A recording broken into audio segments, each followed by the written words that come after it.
Meski sejumlah media memperlihatkan foto keakraban Tuan Guru Fadil Thohir bersama bakal calon gubernur NTB Lalu Gita Aryadi, namun baliho Bang Zul dan Abah Uhel berdiri dan terpasang di sejumlah basis-basis Yatopa seperti di Desa Titik Batu, Desa Kembang Kuning, dan lain-lain, di mana tempat-tempat itu adalah basis Yatopa secara tradisional.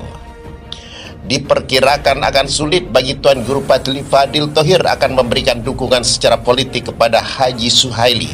Meski Suhaili adalah adik kandung Tuan Guru Fadil Thohir, mengingat keduanya berasal dari basis partai politik yang berbeda, di mana Haji Suhaili adalah kader Golkar dan Tuan Guru Haji Fadil Thohir adalah anggota Dewan Penasehat DPP Partai Nasdem. Sementara itu, dalam survei presisi dan indikator yang dilaksanakan belum lama ini, Siti Rohmi Jalilah dan Musyafirin, bakal calon gubernur yang diusung oleh PDI Perjuangan dan Partai Perindo, melaju dengan kencang mengalahkan bakal calon gubernur lainnya.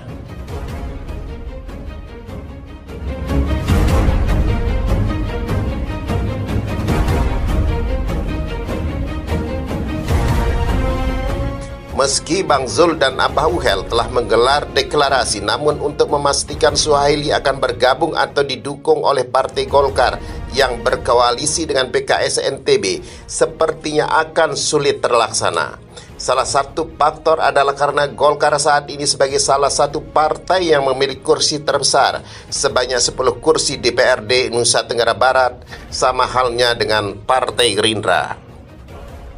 Selain itu, Suhaili juga telah mengambil posisi sebagai wakil gubernur dari Zulkifli Mansah, gubernur NTB periode 2018-2023, sehingga bila saja rekomendasi DPP Partai Golkar turun pada Suhaili, maka DPP Partai Golkar akan mensyaratkan Suhaili harus mengambil posisi calon gubernur, dan itu tidak mungkin akan diterima oleh PKS ataupun Zulkifli Mansah. Dari dilema politik itu, maka PKS harus mencari partai lainnya di luar Golkar, atau bisa saja pasangan ini akan bubar di tengah jalan bila pasangan ini tidak menemukan partai tambahan pengusung lainnya. Lalu kemanakah Golkar bakal berlabuh? Yang pertama itu, Golkar akan tetap mengutamakan kadernya sendiri, yaitu Wali Kota Mataram Mohan Roriskana yang juga merupakan Ketua DPD 1 Golkar Nusa Tenggara Barat. Untuk selanjutnya, bisa saja Golkar akan melirik mantan pejabat gubernur Nusa Tenggara Barat Lalu Gita Aryadi, dan yang terakhir bisa saja Golkar akan melirik Lalu Muhammad Iqbal, mantan Duta Besar Indonesia untuk Turki. Namun dari statement Ketua DPW PKB NTB Haji Lalu Hadrian Irfani mengatakan, kemungkinan besar rekomendasi Golkar akan jatuh kepada Lalu Muhammad Iqbal. Ketua DPD Golkar NTB Mohan Roliskana akan diusung untuk tetap maju di pemilihan Wali Kota Mataram. Sementara itu, hasil survei presisi menyebutkan tingkat elektabilitas Wakil Gubernur NTB 2018-2023 Siti Rohmi Jalilah mencapai 36,8%. Adapun elektabilitas ex-Bupati Lombok Timur 2018-2023 yaitu Sukiman Azmi mencapai 17,7%. Gubernur NTB 2018-2023 Zulkifli Mansah 9,3%. Mantan Bupati Lombok Tengah 2010-2018 Suhaili alias Abah Uhel 3,6%.